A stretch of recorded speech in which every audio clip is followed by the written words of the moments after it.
I should have trusted that first sip, the bitter metallic tang that made my tongue recoil. But Marcus was watching me so intently, his dark eyes fixed on my face with an expression I couldn't quite read. "Drink up, Mom," he said, his voice carrying that familiar edge of impatience. "We have a lot to talk about." The cabin felt smaller, suddenly, the walls pressing in as my vision started to blur around the edges. This was supposed to be our reconciliation weekend, our chance to repair 3 years of fractured relationship. The remote mountain retreat had been Marcus's idea, somewhere we can really talk without distractions, he'd said. Now as my hands began to tremble and the room tilted sideways, I understood with crystal clarity that my son had drugged me. "What did you do?" I whispered, but the words came out slurred, thick as honey. Marcus didn't answer. He was already moving, pulling a manila folder from his briefcase and spreading documents across the rustic wooden table. Financial papers, investment portfolios, the deed to my house, all requiring my signature. My heart hammered against my ribs as I tried to stand, but my legs buckled like wet cardboard. $3 billion, Mom. That's what you're worth." His voice was eerily calm as he uncapped a pen. "And frankly, I'm tired of waiting for you to die naturally." The smell hit me then. Sharp, acrid, unmistakably dangerous. Gas. Natural gas flooding the cabin from the stove he'd tampered with before drugging my coffee. Through my haze, I watched him pocket my cell phone and car keys, his movements efficient and practiced. This wasn't a moment of desperate impulse. This was calculated murder. "The authorities will find you here tomorrow," Marcus continued, forging my signature on document after document. "Tragic accident. Poor woman. All alone, must have left the gas on by mistake." He looked up at me with eyes as cold as winter stones. "Don't worry. I'll make sure you get a beautiful funeral. Very tasteful. I know how you'd want to be remembered." As the cabin door slammed behind him and his footsteps faded down the gravel path, I slumped against the kitchen counter, fighting unconsciousness. My only child, the baby I'd rocked to sleep, the toddler whose scraped knees I'd kissed, the young man whose college tuition I'd proudly paid, had just left me to die for money. But I'm telling you this story from my sunny garden 3 years later, very much alive, and Marcus got exactly what he deserved. You know, sharing this story isn't easy. There's something uniquely devastating about being betrayed by the person you love most in the world.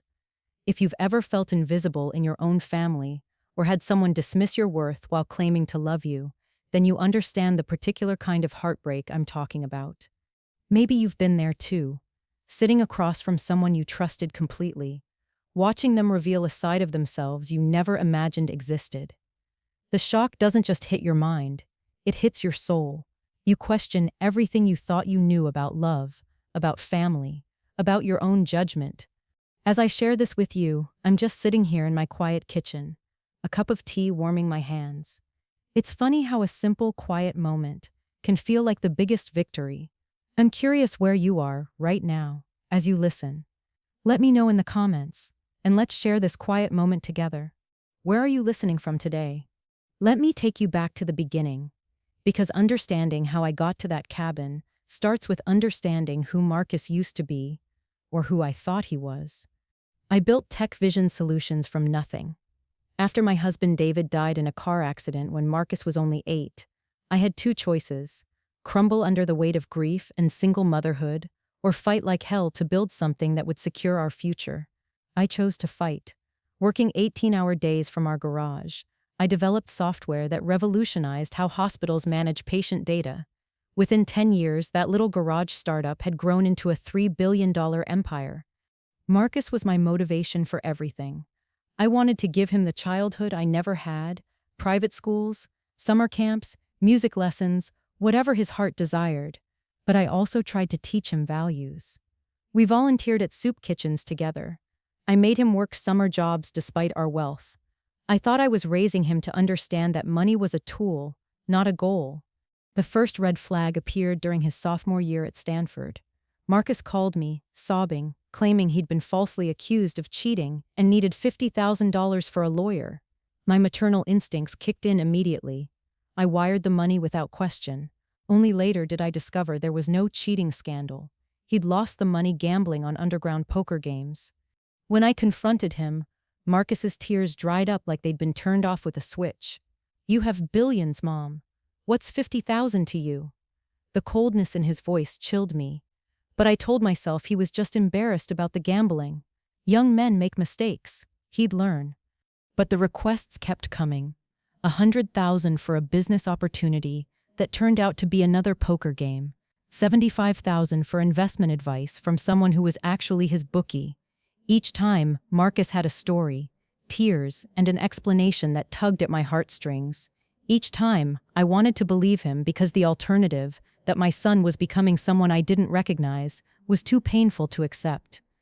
The pattern escalated after college. Marcus started his own tech company, and I was so proud. Finally, he was channeling his intelligence into something productive. I invested $2 million as seed money, thrilled to see him following in my footsteps. Within a year, the company was bankrupt.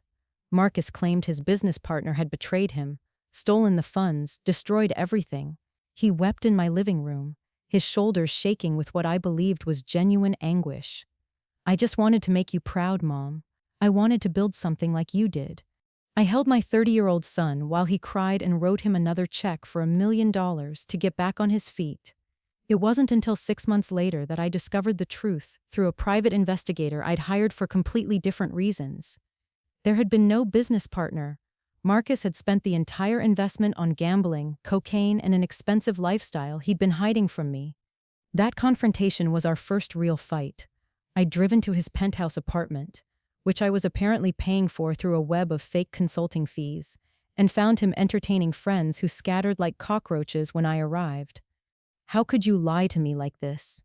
I demanded, waving the investigator's report. Marcus didn't deny it. Instead, he shrugged, pouring himself a glass of wine that probably cost more than most people's weekly salary. "You'd never understand, Mom. You grew up poor. You don't know what it's like to have access to real money, real power, and still be treated like a kid asking for allowance. You are asking for allowance. You're 30 years old and you've never held a legitimate job." His laugh was harsh, bitter.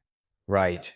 Because being Evelyn Morrison's son is such an easy gig. Do you know what it's like living in your shadow? Everyone assumes I'm worthless, that I only got where I am because of Mommy's money.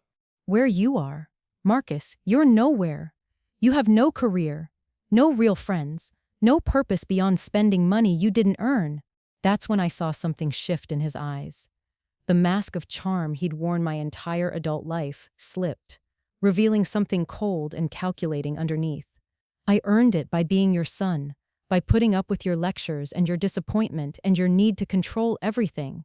That money is mine by right." I cut him off financially that day. It was the hardest thing I'd ever done, but I hoped it would force him to grow up, to find his own path. For 3 years, we barely spoke. He'd call occasionally, always around holidays or my birthday, with apologies and promises to change. Each conversation followed the same script. He'd made mistakes, he was sorry, he wanted to rebuild our relationship. I missed my son desperately. The holidays felt empty without his laughter. I'd see fathers and sons together and feel a physical ache in my chest. So when Marcus called last spring with a different tone in his voice, humble, genuine, vulnerable, I wanted to believe it was real. "Mom, I know I messed up. I know I hurt you. But I've been in therapy, and I'm working on myself. I don't want your money. I just want my mother back." He sounded so sincere, so broken. The little boy who used to climb into my bed during thunderstorms was still in there somewhere, wasn't he? "I've been thinking," Marcus continued, "maybe we could go away somewhere. Just the two of us. Talk things through. I found this cabin in the mountains, really peaceful. No distractions, no pressure. Just a mother and son trying to find their way back to each other." My heart melted. This was what I'd been praying for. A chance to rebuild our relationship, to help my son become the man I knew he could be. I said yes before he'd even finished describing the location. The cabin was his choice. The timing was his suggestion. Even the grocery list was his idea. "Let me handle everything, Mom. This is my chance to take care of you for once." As I packed my bags that weekend, I felt hopeful for the first time in years. I ignored the voice in my head that whispered warnings about Marcus's sudden change of heart. I dismissed my assistant's concerns about the remote location. I wanted so desperately to believe that my son had finally come back to me. I should have trusted my instincts. I should have remembered that Marcus had been lying to me with practiced ease for over a decade. I should have realized that someone capable of stealing millions of dollars and feeling no remorse was capable of much worse. But love makes us blind sometimes, doesn't it? Especially the love between a mother and child. We want to see the best in them, even when all evidence points to the worst. We make excuses, rationalize red flags, and convince ourselves that this time will be different. Standing in that cabin kitchen 3 days later, watching my son calmly forge my signature, while I slowly lost consciousness from the drugs he'd given me, I finally understood the truth. The little boy I'd loved was gone. Maybe he'd never existed at all. In his place was a stranger, who saw me not as his mother, but as an obstacle standing between him and $3 billion. The scariest part wasn't that he was willing to kill me. It was how easy it seemed for him, how little hesitation he showed. This wasn't a crime of passion or a moment of desperation. This was business. Through the fog of whatever Marcus had put in my coffee, that fact cut through everything else with terrifying clarity. This wasn't just theft or financial manipulation. My son hadn't just planned to forge my signature and disappear with my money. He'd planned to kill me. The realization hit like ice water in my veins, shocking me into a moment of crystal-clear focus despite the drugs coursing through my system. I had maybe 20 minutes before the gas concentration reached lethal levels, maybe less if he'd tampered with the pilot lights too. My engineering background kicked in automatically, calculating ventilation rates and gas dispersal patterns even as my hands shook and my vision blurred. I forced myself to focus on immediate survival. The main gas line fed into the kitchen from outside the cabin. Marcus had clearly loosened the connection behind the stove. I could hear the soft hissing sound now that I knew to listen for it. Getting to the shutoff valve meant crawling behind the heavy appliance while fighting unconsciousness. But it was my only chance. Every movement felt like swimming through molasses. The drug, probably a benzodiazepine mixed with something else, was designed to keep me compliant and confused, but my terror was stronger than the sedation. I dropped to my hands and knees, using the kitchen cabinets for support as I maneuvered behind the stove. The gas valve was exactly where I expected it to be, but my fingers felt thick and clumsy as I struggled to turn it. The metal was cold and slippery, and for a horrifying moment, I thought I wouldn't have the strength. But then it gave way with a satisfying click, and the hissing sound stopped. Phase 1. Survive the immediate threat. Check. Phase 2. Get help. That's where Marcus's planning showed its thoroughness. My cell phone was gone, of course. The landline in the living room had been cut, not just unplugged, but the wire actually severed and hidden behind the couch. He'd even taken my car keys and disabled my SUV by removing some essential part under the hood. I stared at the engine compartment through bleary eyes, my mechanical knowledge useless when I could barely stand upright. The nearest neighbor was at least 5 miles away through rough mountain terrain. In my current condition, in the growing darkness, that might as well have been 50 miles. But then I remembered something that made my heart leap, the old ATV in the garage. The previous owner had left it behind when he sold the cabin, and Marcus probably didn't even know it existed. It was buried under camping gear and old tarps, a rusty four-wheeler that looked like it hadn't run in years. But I'd learned to hotwire engines as a teenager, back when my family couldn't afford a car, and I'd had to borrow transportation for emergencies.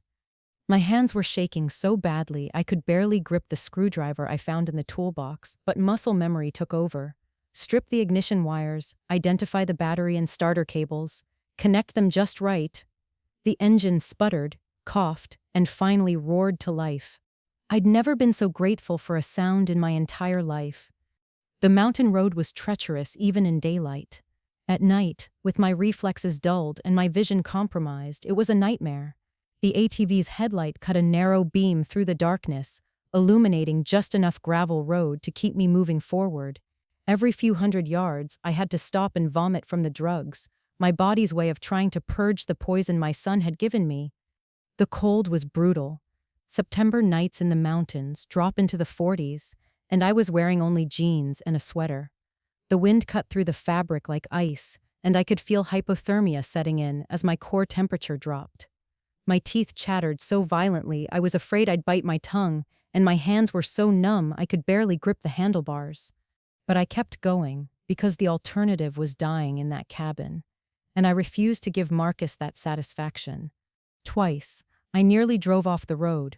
Once, I had to stop and dry heave for 10 minutes when a wave of nausea hit so hard I couldn't see straight.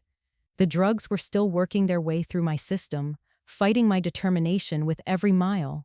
My eyelids felt like they were made of lead, and I had to slap myself repeatedly to stay conscious.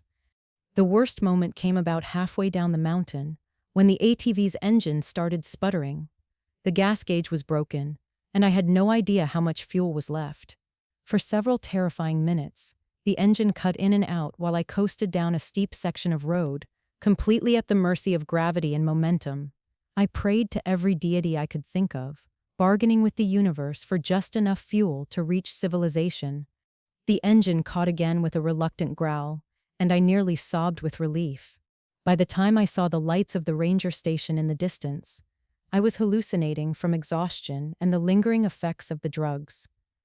The building seemed to shimmer and dance in my vision, and for a moment I was convinced it was a mirage. But the parking lot was real, the flagpole was real, and the warm yellow glow from the windows was the most beautiful thing I'd ever seen. I don't remember parking the ATV or walking to the door. The next clear memory I have is collapsing in the arms of Ranger Patricia Williams, a sturdy woman in her 50s, who took one look at me and immediately called for an ambulance. "Ma'am, what happened to you? Are you hurt?" I tried to explain, but the words came out in a jumbled rush.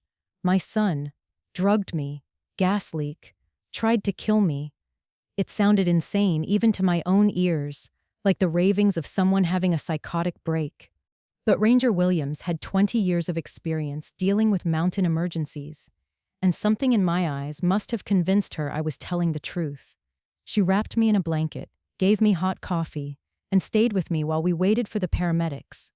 "You're safe now," she said, her voice firm and reassuring. "Whatever happened up there, you're safe now." The ambulance ride to the hospital was a blur of medical equipment and worried voices.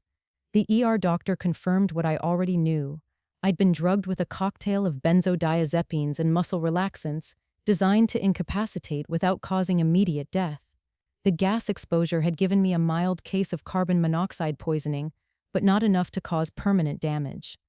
"You're incredibly lucky," the doctor said as he reviewed my blood work. "Another hour or two, and the outcome could have been very different." Lucky. As I lay in that hospital bed at dawn, staring out the window at a sunrise I'd almost never seen, the word felt strange. My own son had tried to murder me for money. My family was destroyed. My heart was shattered into pieces I wasn't sure could ever be put back together. But I was alive. Against all odds, through a combination of engineering knowledge, teenage skills I'd never thought I'd need again, and sheer stubborn determination, I was alive. And as the sun climbed higher in the sky, burning away the darkness of the worst night of my life, I made a promise to myself. Marcus thought he'd won. He probably assumed I was dead, that his plan had worked perfectly. He was in for the shock of his life. Because Evelyn Morrison hadn't built a $3 billion company by giving up when things got difficult. And I sure as hell wasn't going to let my son get away with attempted murder. The game was just beginning.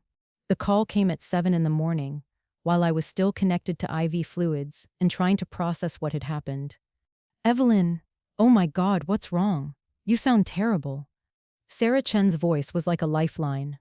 We'd been friends since law school, back when we were both young women trying to prove ourselves in male-dominated fields. She'd gone on to become one of the most feared federal prosecutors in the country before retiring to teach at Georgetown. If anyone could help me navigate this nightmare, it was Sarah. "Sarah, I need help. Marcus tried to kill me." The silence on the other end of the line stretched so long, I thought we'd been disconnected. When Sarah spoke again, her voice had shifted into the cold, analytical tone I remembered from her courtroom days. Tell me everything. Don't leave out a single detail. I spent the next hour recounting the entire ordeal while Sarah took notes. She didn't interrupt, didn't gasp at the shocking parts, didn't offer empty reassurances. She listened like the prosecutor she'd been, gathering facts and building a case in her mind. "I'm coming to get you," she said when I finished. "Don't talk to anyone else about this. Don't call the police yet. Don't even call your lawyer. We need to think this through strategically." "Sarah, he tried to murder me. Shouldn't we?" "Yes, he should be arrested and prosecuted to the full extent of the law. But honey, think about this from his perspective. Right now, he believes you're dead. That gives us an enormous advantage, but only if we use it wisely." 2 hours later, Sarah walked into my hospital room like an avenging angel. At 62, she was still the most intimidating woman I'd ever met. Silver hair pulled back in a severe bun, steel gray eyes that missed nothing, and the kind of presence that made people instinctively straighten their spines. She took one look at me, and her professional mask cracked for just a moment. "Oh, Ev, I'm so sorry." We held each other while I cried for the first time since escaping the cabin. All the adrenaline and shock were wearing off, leaving behind a grief so profound I could barely breathe. This wasn't just about surviving a murder attempt. It was about accepting that the child I'd loved and nurtured for 33 years had become someone capable of killing his own mother for money. "We're going to make him pay," Sarah said fiercely. "I promise you that." After the doctors cleared me for discharge, Sarah drove me to her house in Georgetown, a beautiful Victorian she'd filled with law books and rescue cats. She'd already cleared her schedule for the week and stocked the guest room with everything I might need. "You're staying here until we figure this out," she said, brooking no argument. "I've also taken the liberty of calling in a favor." The favor turned out to be Detective James Morrison, a specialist in white-collar crime who'd worked with Sarah on several high-profile cases. He arrived that evening with a thick file folder and the kind of focused intensity that made me understand why criminals feared him. Morrison was younger than I'd expected, maybe mid-40s, with graying hair and intelligent brown eyes that seemed to catalog every detail of his surroundings. He'd clearly done his homework on my situation, because his first question went straight to the heart of the matter. "Mrs. Morrison, in your opinion, has your son ever shown signs of being capable of murder before this incident?" The question hit like a physical blow. No. I mean, he's been troubled, manipulative. But murder? I never thought. Ma'am, with respect, people don't usually start with matricide. There's typically a pattern of escalating behavior. What we need to figure out is what triggered him to make this leap, and more importantly, whether he had help. Morrison's theory sent chills down my spine. Marcus was impulsive, greedy and selfish, but he wasn't particularly clever. The sophistication of his plan, the drug cocktail, the staged accident, the forged documents, suggested someone with more experience in criminal activity. "I've been looking into your son's recent associations," Morrison continued, pulling photographs from his folder. "Does the name Patricia Kane mean anything to you?" The blood drained from my face. Patricia Kane was my biggest business rival, the CEO of Dataflow Systems, who'd been trying to acquire or destroy TechVision for years. We'd clashed publicly on several occasions, and she'd made no secret of her belief that my company's success was undeserved.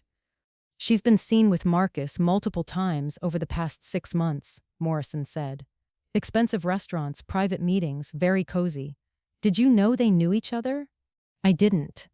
The realization that Marcus had been secretly meeting with my enemy while planning my murder added another layer of betrayal to an already devastating situation. "Here's what I think happened," Morrison said, laying out the timeline. Patricia Kane approached Marcus with a proposition. She'd help him eliminate you and gain control of your company in exchange for a significant partnership. She provided the criminal expertise and planning, he provided the access and motive. Sarah leaned forward, her prosecutor instincts engaged. Which means this wasn't just attempted murder. It was conspiracy, fraud, and probably corporate espionage. The three of us spent the next several hours developing a strategy that felt like something out of a spy novel. Instead of rushing to arrest Marcus, we would let him believe his plan had succeeded while secretly gathering evidence of the larger conspiracy. "He'll be feeling confident right now," Morrison explained. "Overconfident. People in that state of mind tend to make mistakes, especially if they think they're in the clear." The plan was risky. It meant allowing Marcus to potentially destroy evidence or flee the country. But it also meant we might catch much bigger fish than just one murderous son. We might expose an entire network of corporate criminals. "I need you to understand," Morrison said, looking directly at me. "This isn't going to be easy. You'll have to watch your son celebrate your supposed death. You'll have to see him spending your money and living in your house. Can you handle that?" The old Evelyn, the one who'd made excuses for Marcus's behavior and desperately wanted to believe he could change, might have hesitated. But that woman had died in the cabin along with her illusions about her son. "Detective Morrison," I said, surprised by the steel in my own voice. "I built a $3 billion company from nothing. I survived a murder attempt and escaped through mountain wilderness while drugged and hypothermic. I think I can handle watching my son dig his own grave." For the first time since I'd met him, Morrison smiled. "Yes, ma'am, I believe you can." The surveillance began 3 days later. From the back of an unmarked van parked across from my own house, I watched my son move through my life like he owned it. Which, according to the forged will he'd filed with my lawyer, he now did. "Subject is loading items into a black Mercedes," Detective Morrison spoke quietly into his radio. "Looks like artwork from the main hallway." I watched through high-powered binoculars as Marcus carried my grandmother's paintings out to a car I'd never seen before. Each piece was worth more than most people's annual salary, and he was handling them like garage sale finds. "The Mercedes is registered to Patricia Kane," Sarah said, consulting her tablet. "Looks like she's not even trying to hide the connection anymore." We'd been tracking Marcus's movements for a week, building a comprehensive picture of his post-murder activities. The speed with which he'd moved to claim my assets was breathtaking. Within 48 hours of leaving me to die, he'd contacted my lawyer, presented the forged will, and begun liquidating everything he could get his hands on. What made it worse was how thoroughly he'd planned this. The will wasn't just forged. It was a sophisticated document that had clearly been prepared months in advance. Someone with legal expertise had crafted it, complete with witnesses' signatures and notarized stamps that looked completely authentic. "There," Morrison said, pointing to a woman emerging from the passenger seat of the Mercedes. "Patricia Kane in the flesh." Even from a distance, Kane looked exactly like what she was, a predator who'd finally cornered her prey. She moved through my house with the confidence of someone inspecting their new property, pointing at furniture and artwork like she was already planning the redecorating. "I want to hear what they're saying," I told Morrison. He shook his head. "Too risky. If they spot surveillance equipment." "I'm not talking about bugs. I'm talking about getting close enough to listen." The plan we developed was insane, but it worked. Using my intimate knowledge of my own property, I was able to position myself in the garden shed behind the kitchen while Marcus and Patricia conducted what they thought was a private conversation. "The lawyer bought the will completely," Marcus was saying, his voice carrying clearly through the thin walls. "Stupid old man didn't even question the timing, just kept saying how sorry he was for my loss." Patricia's laugh was sharp and cold. "Men like that can't imagine someone would forge their own mother's will. They think family bonds are sacred. Please." She was nothing but an obstacle. You should have seen how pathetic she looked, begging me to help her as the drugs kicked in. "Marcus, I don't understand. What's wrong with me?" Like some helpless little bird. The cruelty in his voice made my hands shake with rage. This was my child, the baby I'd held and loved and sacrificed for. Hearing him mock my terror in that cabin took every ounce of self-control I possessed to stay hidden. "The important thing is that it's done," Patricia said. "Now we can move to phase 2. I'll buy tech vision from the estate for 50 cents on the dollar, merge it with data flow, and within a year we'll control 60% of the medical software market." "And my cut?" Exactly what we agreed. 500 million once the merger is complete, plus a permanent consulting position, that pays you $2 million annually for doing absolutely nothing. I had to bite my fist to keep from gasping out loud.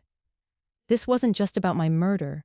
It was about destroying my life's work and handing it to my biggest competitor.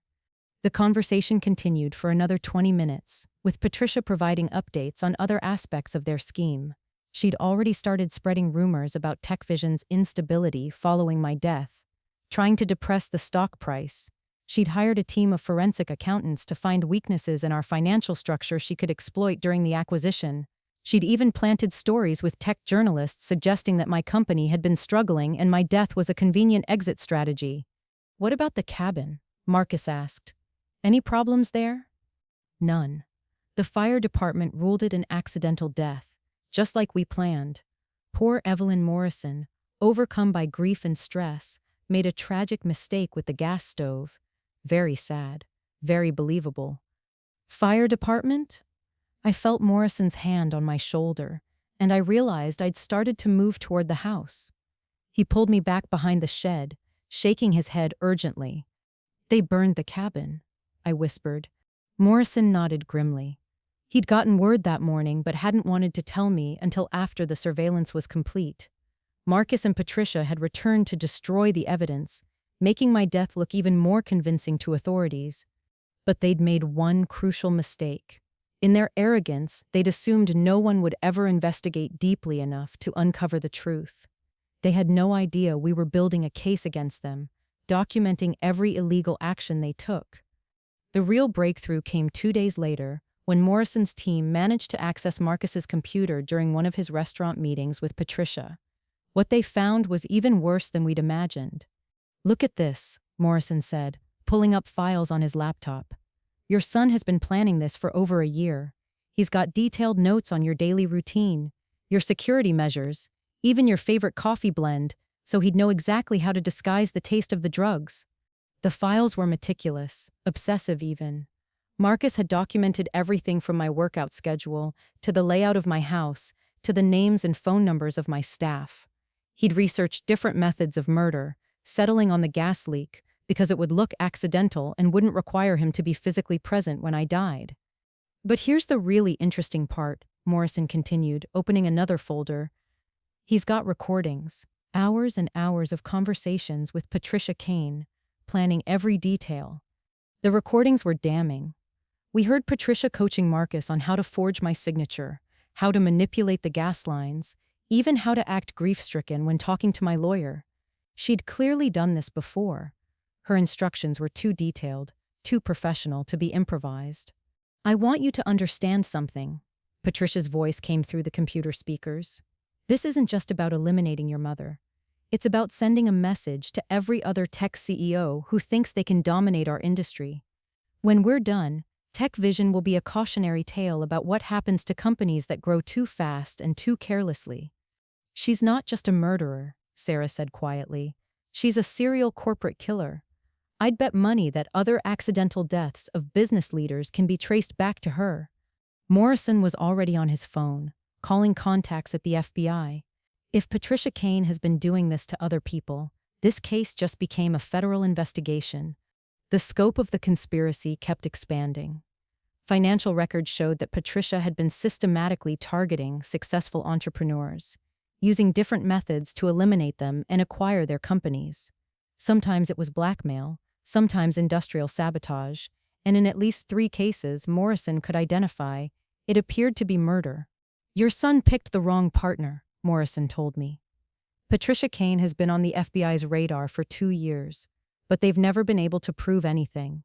These recordings, combined with the evidence of your attempted murder, might finally be enough to bring down her entire operation." The final piece of evidence came from an unexpected source: Marcus himself.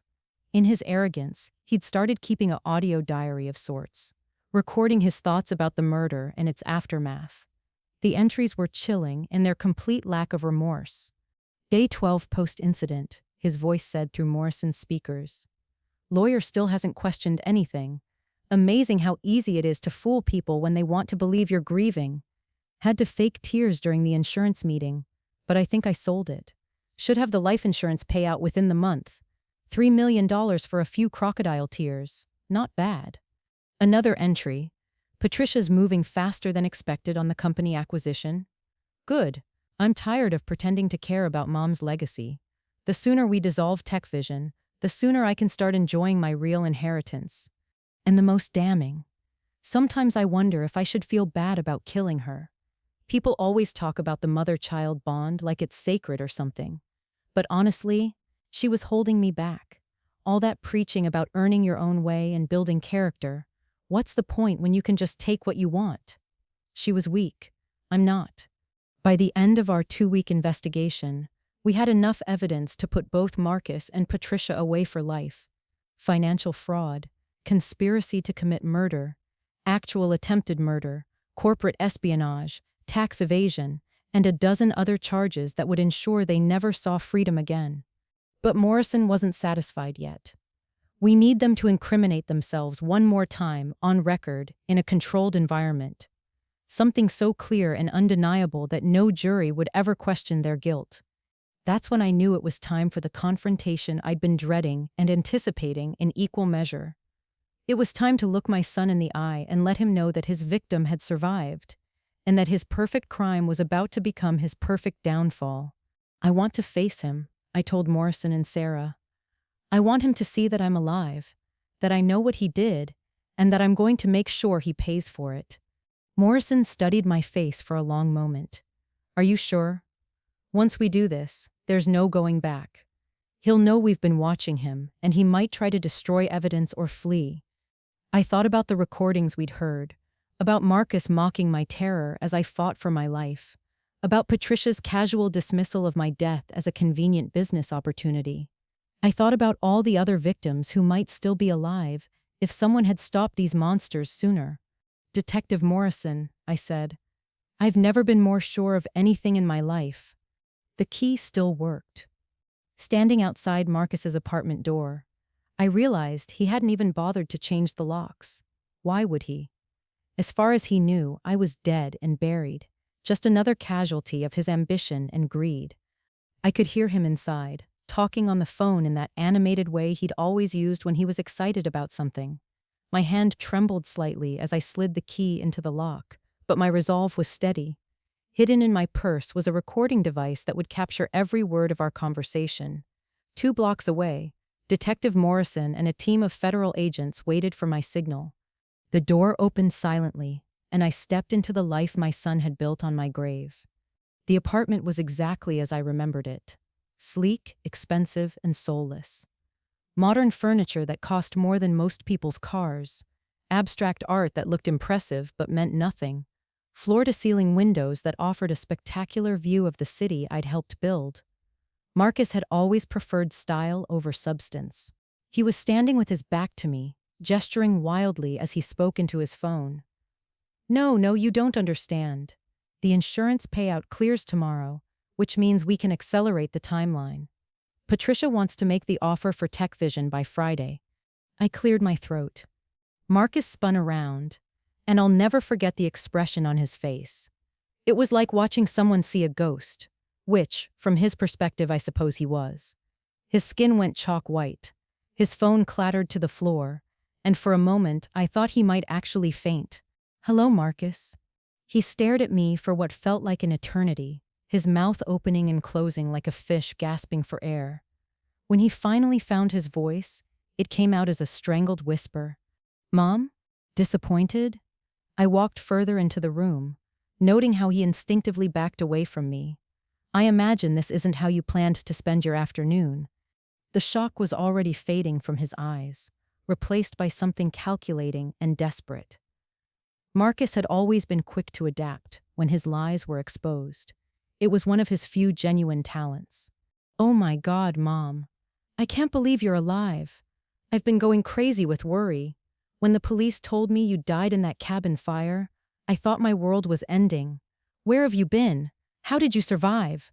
If I hadn't heard him mocking my terror just days ago, if I hadn't watched him sell my possessions like trophies, I might almost have believed the tears that were suddenly streaming down his face. But I knew better now. I knew exactly what my son was capable of. Cut the act, Marcus. We both know you left me to die in that cabin.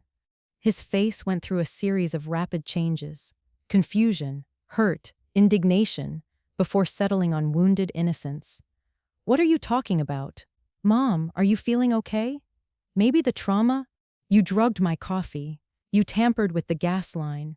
You took my phone and car keys and left me there to suffocate while you forged my signature on financial documents.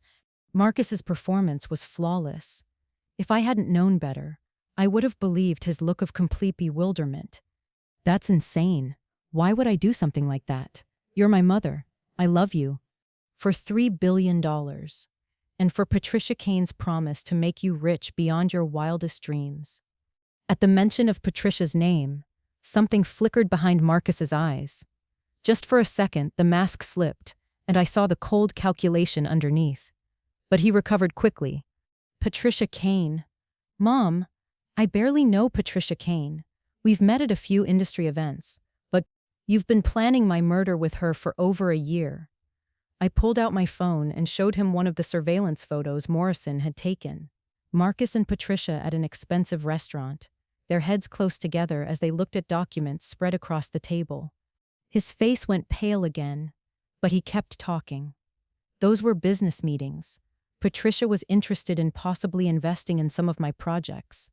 I never told you because I knew how you felt about her, but I thought if I could make something work.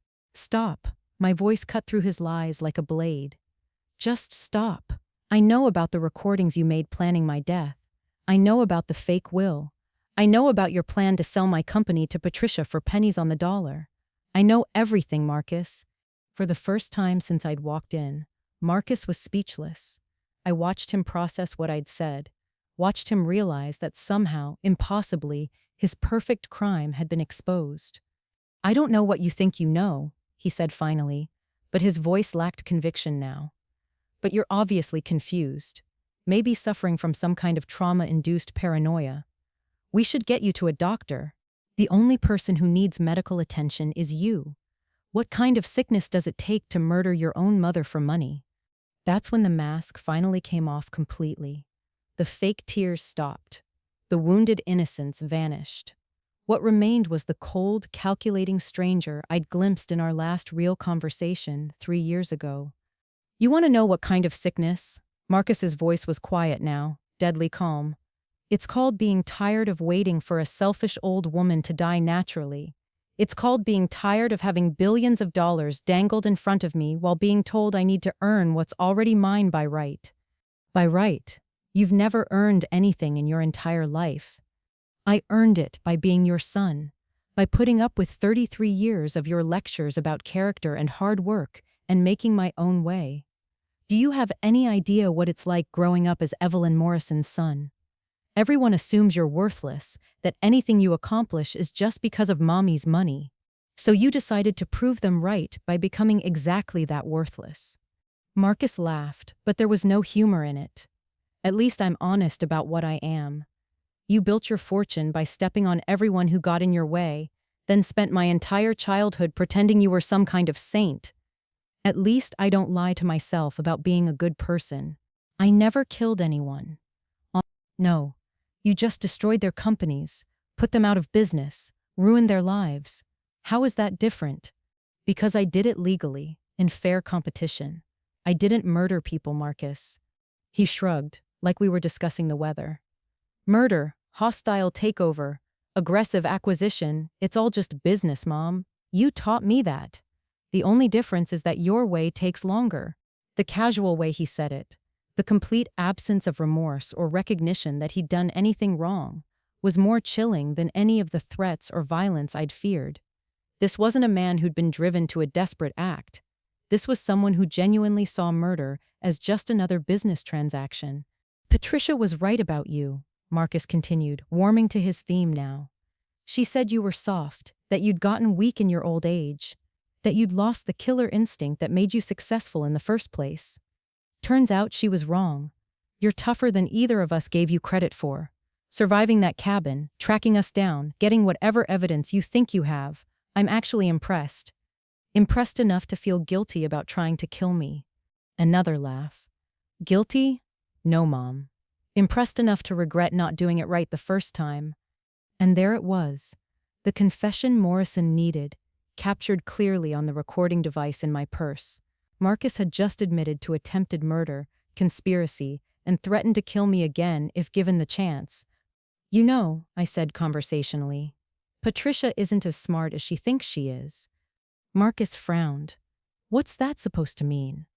It means she's been under FBI investigation for 2 years. It means they've been looking for exactly the kind of evidence you and she have been providing them. It means when they arrest her, and they will arrest her, she's going to give you up to save her own skin. For the first time, Marcus looked genuinely worried. You're bluffing. Am I? How do you think I found out about your recordings, Marcus? How do you think I got those surveillance photos? Did you really think I'd come here alone and unprepared? The color was draining from his face again, but this time it wasn't from shock. It was from the dawning realization that his perfect crime had become a perfect disaster. What do you want? He asked quietly. I want you to understand something, I said, standing up and moving toward the door. I gave you life. I raised you. I loved you unconditionally for 33 years. And you repaid that by trying to murder me for money. So no, Marcus, I don't want anything from you. I've already taken what I need. What's that supposed to mean? I smiled for the first time since entering his apartment. It means you've been talking to the FBI for the last 20 minutes? And they've heard every word. Marcus's face went through every shade of pale as the full implications of my words sank in. What do you mean, talking to the FBI? His voice cracked like he was 13 again.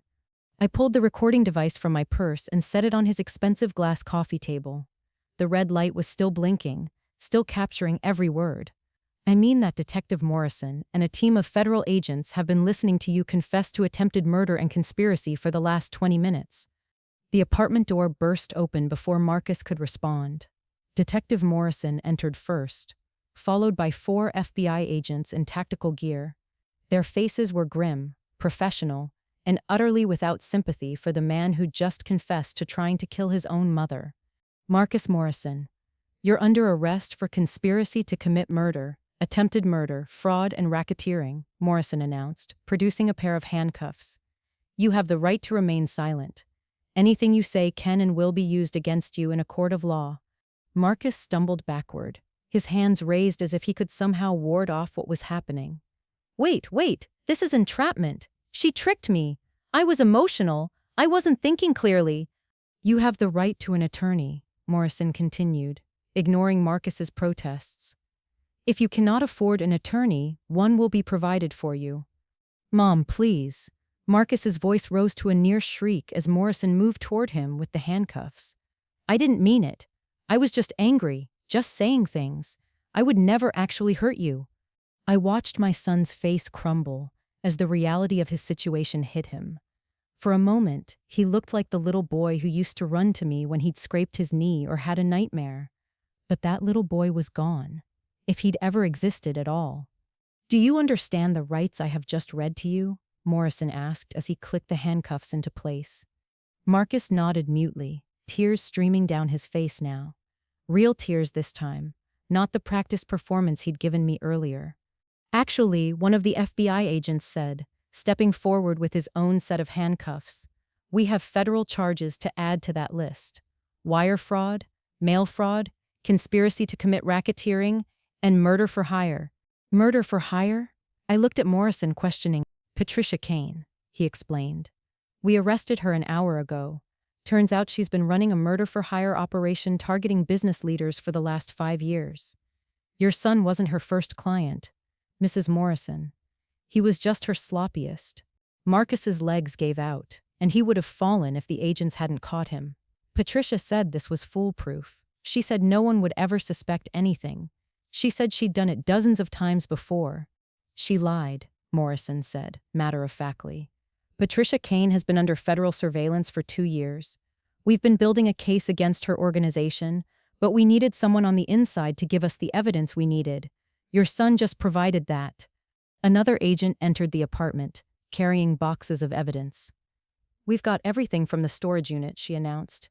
Financial records, computer equipment, and about 50 hours of recorded conversations between Patricia Kane and various clients discussing contract murders. How many people? I asked, though I wasn't sure I wanted to know the answer.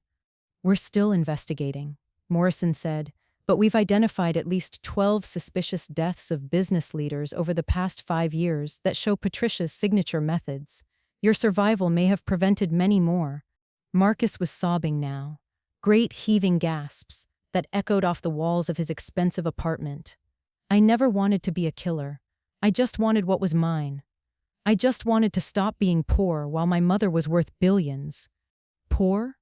I stared at him in disbelief. Marcus, you've never been poor a day in your life. You went to private schools, lived in mansions, had servants, traveled the world. What exactly do you think poor means? It means having to ask permission for everything. It means having to justify every purchase, every decision, every breath I take. It means watching other people my age buy whatever they want while I have to come to you with my hand out like some kind of beggar. You could have gotten a job. You could have built something of your own. Like you did? Marcus's voice was bitter, defeated. Do you know how impossible it is to build anything when everyone knows you're Evelyn Morrison's son? Either they assume you're worthless, or they assume you have unlimited backing from mommy. There's no middle ground. I felt a flicker of something that might have been sympathy, but it died quickly. So you decided murder was easier than proving yourself. Patricia said it would be quick, painless. She said you'd just go to sleep and never wake up. She said it would look like an accident and no one would ever know. Morrison stepped between us before I could respond. That's enough. Marcus Morrison, you're being charged under federal racketeering statutes. The minimum sentence is 25 years to life, and given the nature of the charges, parole is unlikely. As they led Marcus toward the door, he twisted around to look at me one last time. I'm sorry, Mom. I know you'll never forgive me, but I am sorry. I never wanted to hurt you. I just wanted to be free. I watched my son disappear through the doorway in handcuffs, flanked by federal agents. Part of me wanted to call after him, to tell him I still loved him despite everything. But love wasn't enough anymore. Love hadn't stopped him from trying to murder me. Love hadn't made him choose a better path when he had every advantage in the world. Mrs. Morrison. Morrison was standing beside me, his expression gentle. Are you all right? I realized I was crying, though I wasn't sure if it was from relief, grief, or exhaustion. I think so. It's just seeing him like that. Even after everything he did, he's still my child. I understand. This can't be easy. Morrison's phone buzzed, and he answered it quickly. His expression grew increasingly serious as he listened to whoever was on the other end. That was Agent Rodriguez, he said after hanging up. Patricia Kane is talking. She's trying to cut a deal by giving up information about her other clients and victims. What kind of information? Names, dates, methods. She's been keeping detailed records of every murder she arranged, apparently as insurance against her clients. She never expected to get caught, but she was paranoid about being betrayed. The scope of Patricia's operation was staggering. Over the course of 5 years, she'd arranged the murders of 17 business leaders, entrepreneurs, and wealthy individuals. Some were killed for insurance money, others for business acquisitions, and a few simply because someone wanted them eliminated. Your son was actually small time compared to some of her other clients, Morrison explained as we drove back to Sarah's house. She had corporate executives, politicians, even a few foreign nationals who hired her services. How did she get away with it for so long?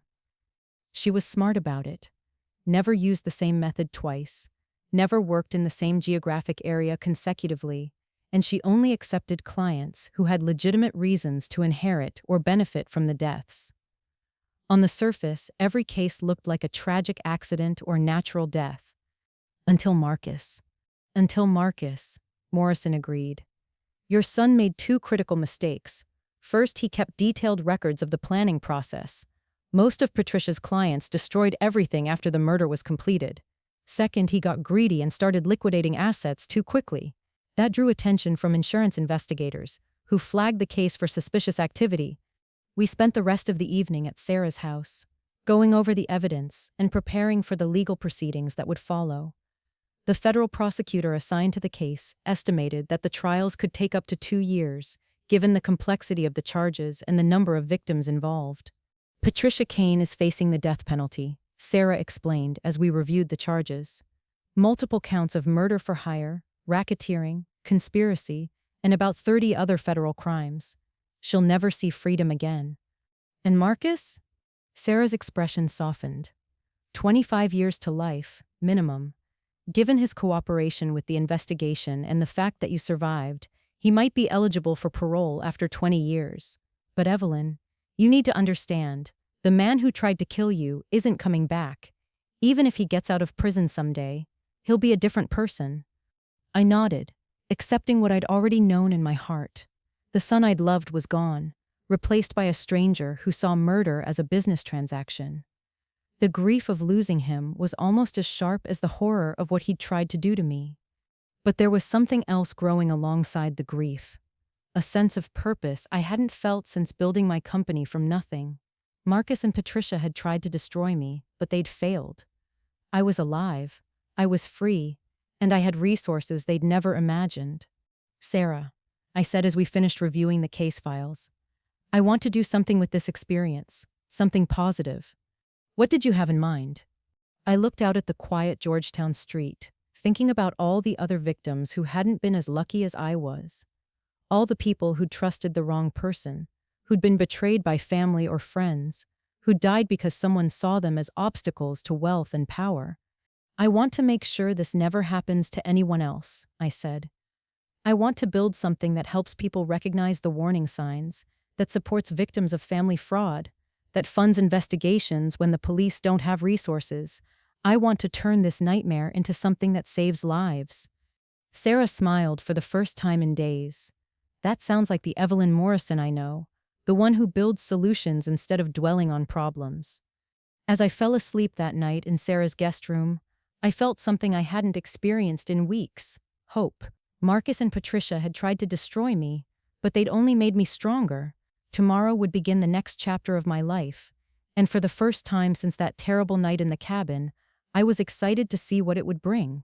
The gavel came down with a sound that echoed through the federal courthouse like a closing door. Marcus Morrison, you have been found guilty on all counts. This court sentences you to 25 years in federal prison without the possibility of parole for the first 15 years. I wasn't there to hear those words. I'd made the conscious decision not to attend Marcus's sentencing, choosing instead to spend that day working in my garden, planting flowers that would bloom long after the legal proceedings were forgotten. Sarah called me with the verdict while I was elbow-deep in soil, and I received the news with a strange sense of peace. Patricia Kane had received 30 years to life after being convicted on 47 federal charges, including 12 counts of murder for hire. The other members of her organization, lawyers, accountants, and enforcers who'd helped her carry out her schemes, received sentences ranging from 10 to 20 years. An entire network of corporate killers had been dismantled because Marcus had been too arrogant and too sloppy to cover his tracks properly. How do you feel? Sarah asked me after delivering the news. I considered the question while brushing dirt from my hands. How did I feel? Relief, certainly. Justice had been served, and dangerous people were off the streets. But there was something deeper than satisfaction in the verdict. There was closure, and with it the freedom to move forward. I feel like I can finally start building again, I told her. The Second Chances Foundation officially launched 6 months after Marcus's conviction. Using a significant portion of my personal fortune, we created a comprehensive support system for victims of family fraud and financial abuse. Our services included legal aid, financial counseling, psychological support, and most importantly, a network of investigators who specialized in cases the police couldn't or wouldn't pursue. The foundation's headquarters occupied 3 floors of a downtown building I'd purchased specifically for the purpose.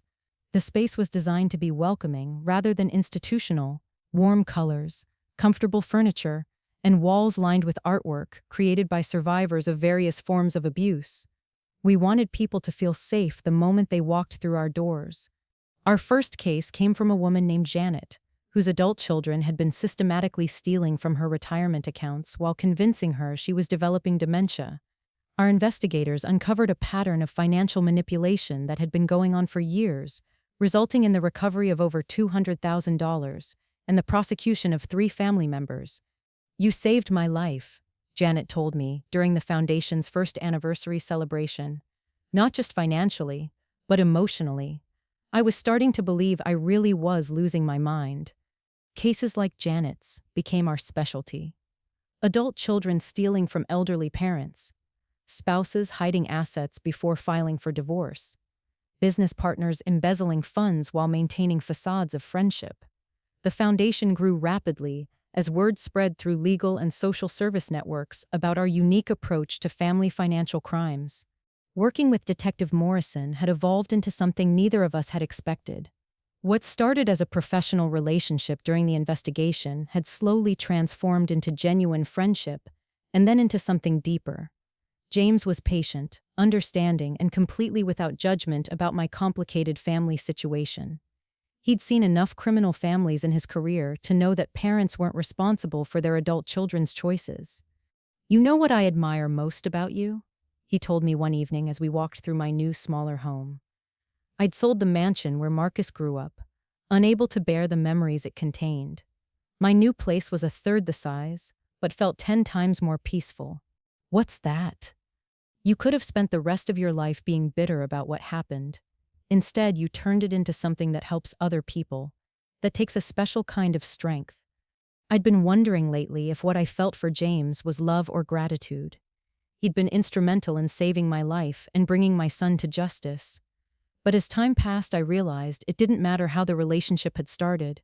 What mattered was how it made me feel now, valued, respected, and cared for by someone who'd seen me at my absolute worst and chose to stay anyway.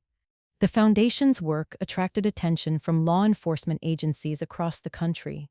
We began consulting on cases involving family fraud, providing resources and expertise that helped convict dozens of perpetrators.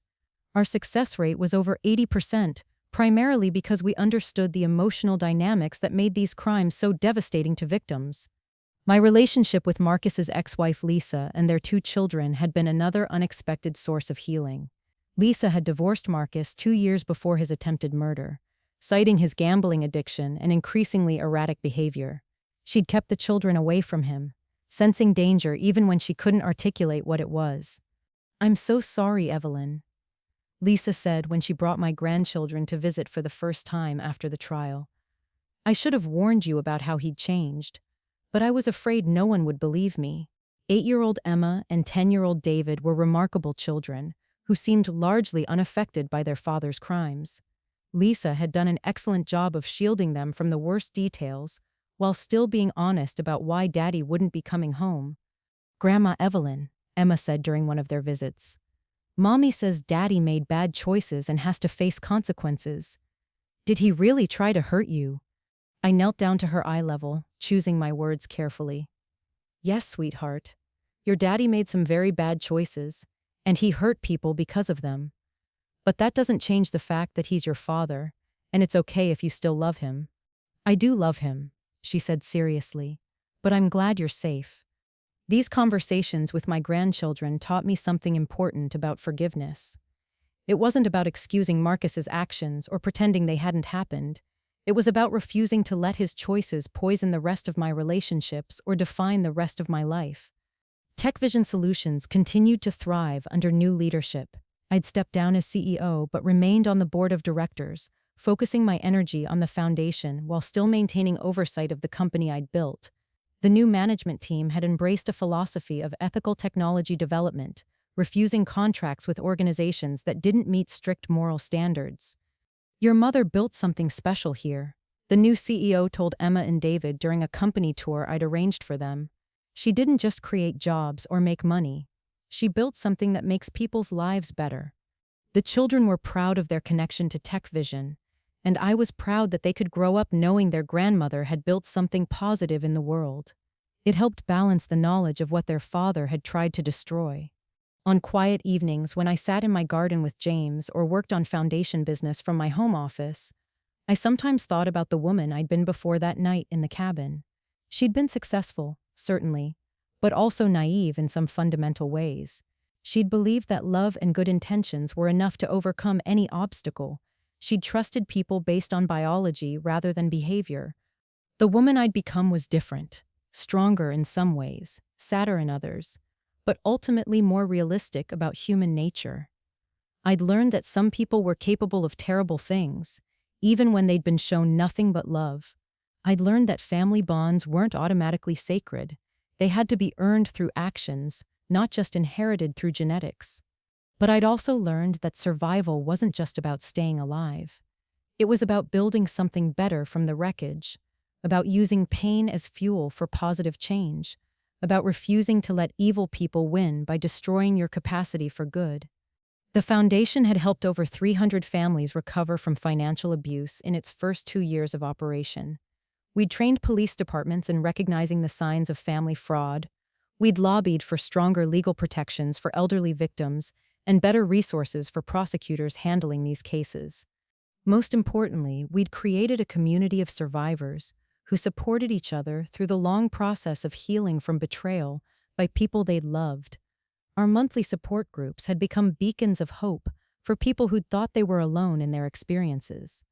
As I locked up the foundation office late one evening and headed home to James and a quiet dinner, I realized something that would have surprised the woman I'd been 3 years ago.